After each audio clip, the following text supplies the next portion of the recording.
నమస్కారం అండి. నమస్తే అమ్మా. అంటే అన్నం పరబ్రహ్మ స్వరూపం అంటారు. అవునమ్మా. నిజంగా భోజనం చేసే విధానం చూస్తే ఒకప్పటి కాలానికి ఇప్పటి కాలానికి చాలా వ్యత్యాసం ఉందనే చెప్పాలి. ఆహారం వండుకునే దగ్గర నుంచి తిన్న విస్తరాకు తీసివేసే వరకు కూడా ప్రతిదీ ఒక నియమంగానే చేసేవారు పెద్దవాళ్ళు. ఇప్పుడు అదంతా కూడా కనుమరుగైపోయిందండి. నిజంగా వండే దగ్గర నుంచి మనం లాస్ట్ వరకు కూడా ఎటువంటి నియమాలు పాటిస్తూ ఉంటే మనం నిజంగా ఆ అన్నానికి గౌరవించినట్టు అవుతుంది, అన్నపూర్ణాదేవిని మనం గౌరవించినట్టుగా అవుతుంది. వెరీ గుడ్, చాలా మంచి ప్రశ్న అమ్మా. ఈ రోజుల్లో చాలామందికి మేము ముందు పిల్లల్నే తీసుకుందామమ్మా మనం. అలాగే అండి. ఎందుకంటే పిల్లల దగ్గర నుంచే మనకి ఇది మారాలి. అవునండి. చిన్నపిల్లలు మా అబ్బాయి చదవట్లేదండి, మా అబ్బాయి విపరీతమైన అల్లరండి అని చాలామంది అడుగుతూ ఉంటారు. అంటే అర్చకస్వామిగా ఉన్నాను కాబట్టి ఎంతోమంది పిల్లలకి సంబంధించి బోల్డన్ని పరిహారాలు నన్ను అడుగుతారు. ఇదంతా ఎక్కడ మొదలవుతుందంటేనమ్మా, మనం పిల్లల్ని పెంచే విధానం సరే ఓకే, కానీ వాళ్ళకి టిఫిను భోజనము అంటాం కదా, అక్కడ మొదలవుతుంది. చాలామంది ఇళ్లల్లో నేను స్వంతంగా చూశాను, పిల్లవాడికి బాక్స్ కట్టినప్పుడు ఆవిడ పరిస్థితి పాపం చేసి ఉంటుంది, నేను వాళ్ళని తప్పు పట్టట్లా, కానీ కొంచెం కష్టపడాలి. ఎందుకు, మన పిల్లాడి యొక్క భవిష్యత్తు బాగుండాలని కోరుకుంటాం కదా. అందుకని ఆవిడ ఏం చేయాలంటే ముందుగానే స్నానం చేశారు. అమ్మ వండక ముందు స్నానం చేసుకోవాలి. చేసి పిల్లాడికి పాపకో బాబుకో ఈ యొక్క బాక్స్ కట్టేటప్పుడు వండేటప్పుడు ఓం శాంతి శాంతి శాంతి అని కనీసం 5-6 సార్లు అనుకుంటూ వంట చేయాలి. కుక్కర్ పెట్టినప్పుడు ఇలా అనుకుంటూ చేయి, ఒక కూర చేసినప్పుడు ఇలా అనుకుంటూ, ఏది చేసినా శాంతి మంత్రం చెప్తూ వంట చేశారు. అయిన తర్వాత శాంతి మంత్రం పెడుతూ శుభ్రంగా బాక్స్ కట్టి వాడికి 2 ముద్దలో టిఫిన్ పెట్టి పంపిస్తేనండి, చదువుకోవట్లేదని కంప్లైంట్లు, అల్లరండి అసలు మా మాట వెంటనే కంప్లైంట్లు ఏం ఉండవండి. నన్ను నమ్మండి, ఈ శాంతి మంత్రంతో అన్నం వండి ఈ విధంగా పిల్లలకు పెట్టాలి. అంత బాధ్యత కలిగిన పరిస్థితి అది, ఆ పదవి అటువంటిది. దాంతోపాటు ఈరోజు మీరు అడిగిన ప్రశ్నలో ఏదైతే ఉందో, ఒక అరిటాకు అన్ని రకాల పిండి వంటలతో అన్నం వండుకుని అన్నం వడ్డించి గెస్టులకి, అంటే చూడండి ఊరకరారు మహాత్ములు అంటారు కదా, వచ్చిన వారందరికీ కూడా సంతోషంగా సంతృప్తిగా అన్నం వడ్డించి పెట్టే పరిస్థితుల నుంచి, అట్నుంచి శుభ్రంగా పళ్ళెల్లో వేసి ఇచ్చేస్తే కూర్చుని తినేయండి అంటే అలా అయిపోయింది.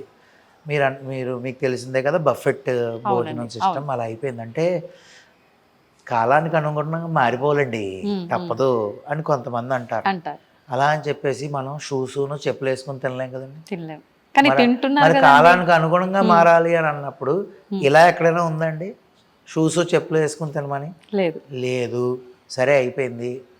అందుకనే ఈ ప్రతిదీ ఈ ఫాలో అవ్వే విధానం ఎక్కడ మొదలవుతుందంటే ఎప్పుడు అమ్మేనండి. అందుకని అమ్మవారితో సమానం. చూడండి, అమ్మలగన్నయమ్మ, ఇది మన పోతన గారు భాగవతంలో ముందు అమ్మలగన్నయమ్మ ముగురమ్మల మూల పుటమ్మ చాలా పెద్దమ్మ సురారులమ్మ కడుపారడి బుచ్చినయమ్మ దన్నులో నమ్మిన వేల్పుటమ్మల మనమ్మల నుండెడియమ్మ దుర్గ మాయమ్మ కృపాబ్దినిచ్చుట మహత్వ కవిత్వ పటుత్వ సంపదలు అని చెప్పి ఆయన మొదలుపెట్టారు. అవునండి. ఎన్నిసార్లు అమ్మ అన్నారండి ఆయన అమ్మవారిని. అలాగా అమ్మే. అమ్మ గనక ఏదైనా ఈ ప్రపంచాన్ని మార్చగలిగే శక్తి ఎవరికైనా ఉంది అంటే కేవలం అమ్మకే. ఆ పిల్లలకి ఫస్ట్ వండడం దగ్గర నుంచి వడ్డించడం దగ్గర నుంచి పులిహార వద్దు, బూరెలు వద్దు, బిర్యానీ కావాలి, పన్నీర్ బటర్ మసాలాలు కావాలి. ఇప్పుడు భోజనంలో ఆర్డర్లు పెట్టుకున్నప్పుడు కూడా ఇంట్లో చేసుకున్న బయట ఏమైనా ఆర్డర్ ఇచ్చినా ముందు బిర్యానీ ఫ్రైడ్ రైస్లోనూ పన్నీర్ బటర్ మసాలాలు వచ్చేసాయి.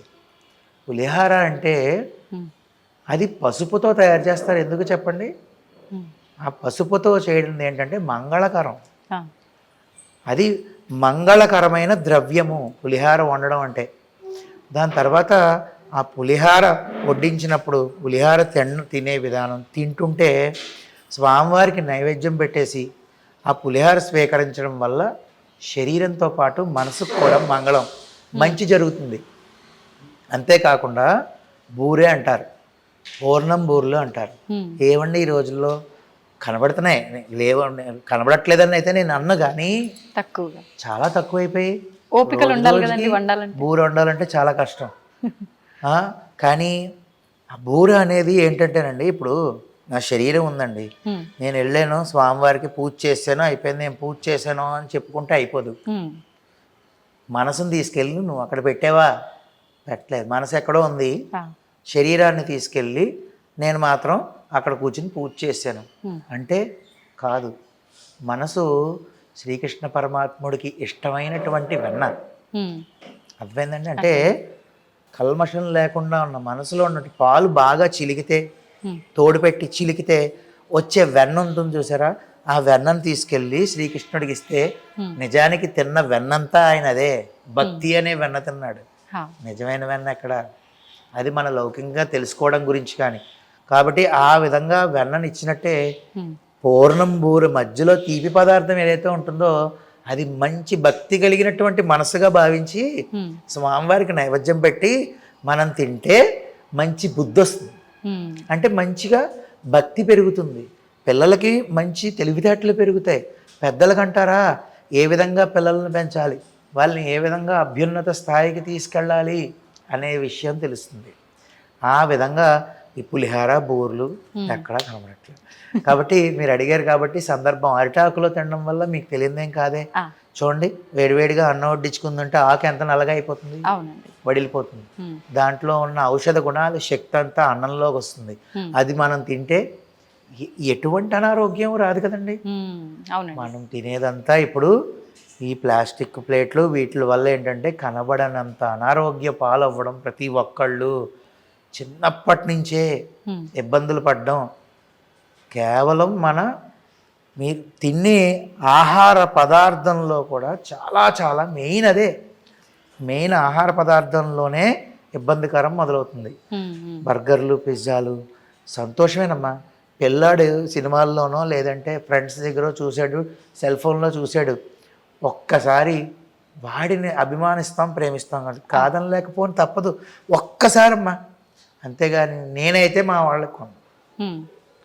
అంటే అది తిన్న దగ్గర నుంచి చూసారా, లోపల ఉన్న హైడ్రోక్లోరిక్ యాసిడ్ విన్నాను నేను, అందులో వేస్తే అసలు డైజెషనే అవ్వట్లేదు ఆ బర్గర్.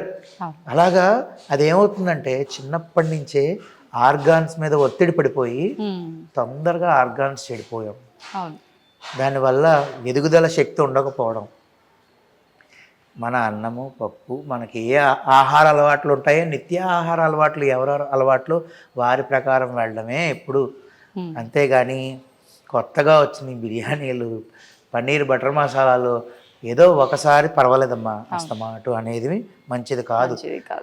నా కోరిక అయితే పిల్లలకి నేను చెప్పిన విధంగా తల్లులందరూ కూడా ఈ విధంగా శాంతి మంత్రాలతో శుభ్రంగా ముందుగా స్నానం చేసి శుచిగా అన్నం వండి వారికి పెట్టి చూడండి, పిల్లలు ఎంత దర్జాగా తయారవుతారో. తల్లిదండ్రుల యొక్క పేరు నిలబెట్టే స్థాయికి తయారవుతారు, కానీ తల్లిదండ్రులని బాధ పెట్టే స్థాయికి ఎన్నడూ చేరు. ఇప్పుడు ఆహారం తినే విధానం కూడా కింద కూర్చొని తింటేనే ఫలితం ఉంటుంది, అది వంట పడుతుంది. మనం నిలబడి గనక ఆహారం తింటే అది విషతుల్యం అవుతుంది అంటారు. నిజంగా అది విషంగా మారుతుంది అంటారు? విషంగా మారదు అంటే అమ్మా, పెద్దలు చెప్పిన మాట. ఇప్పుడు మనం కూర్చుని తిన్నాము అంటే మనకు ఒక ఎక్సర్సైజ్ లాగా మనం మటం వేసుకుని నీట్గా కూర్చుని తినడం, తర్వాత చెయ్యి కూడా ఇలా కింద పెట్టకుండా లేవచ్చు. రోజు కూర్చోలే చేసుకుని బట్టి ఉంటుంది. అవునండి. తొందరగా తినేస్తే తొందరగా తినేసేయాలి, పని ఉంది అనుకుని మనం వెళ్ళినప్పుడు అది విషంగా మారడం అనేది ఒక ఉదాహరణ. అది అరగక దాన్ని ఫుడ్ పాయిజన్ అంటారు. వచ్చేసిందిగా సమాధానం.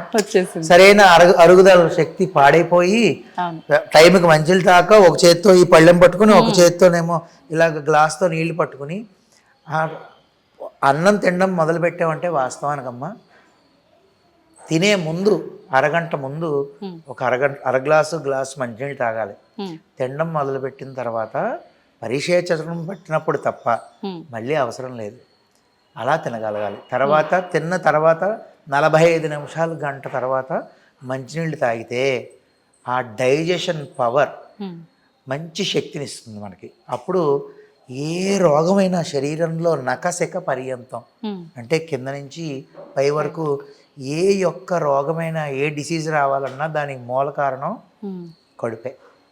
ప్రతి ఒక్క డిసీజ్ దీని మీద బేసే ఇక్కడి నుంచే స్టార్ట్ అవుతుంది, మనం తినే ఆహారం దగ్గర నుంచి. ఉమ్, అందుకనే అన్నం తనను తినునది తాను తినునది. అర్థమైందండి? అన్నం తనను తినునది అంటే దాన్ని తింటాం మనం, ఉమ్, తర్వాత అదే అన్నం తాను తినున్నది, అది నన్ను తినేస్తుంది తర్వాత. అంతే. ఏమంటారు డాక్టర్ గారు, మీరు అన్నం తినకూడదు, ఎంత చపాతీ ముక్క తినండి అంటారు. అలాగా అన్నం పరబ్రహ్మ స్వరూపం. అన్నాన్ని వృధా చేయకుండా శాస్త్రోక్తంగా రోజు చేసేయాలి, అరిటాకుల్లో తినేయాలని నేను అనలేను, కానీ ఉమ్, కనీసం కంచంలో తిన్నా అవును. ఈ విధంగా ఆచరిస్తే పిల్లల భవిష్యత్తు బాగుంటుంది, దాంతోపాటు మనం ఆరోగ్యకరంగా ఉండొచ్చమ్మా. సంతోషం అండి. నిజంగా ప్రస్తుత రోజుల్లో మనం ఆహార విషయంలో ఏ తప్పులు అయితే చేస్తున్నామో నిజంగా కళ్ళకు కట్టినట్టుగా కనిపిస్తున్నాయి మీరు మాట్లాడుతుంటే. దాంతోపాటు ఎటువంటి తప్పులు చేయకూడదో కూడా చాలా చక్కగా వివరించారు. ధన్యవాదాలు. చాలా సంతోషం అమ్మా, ధన్యవాదాలు.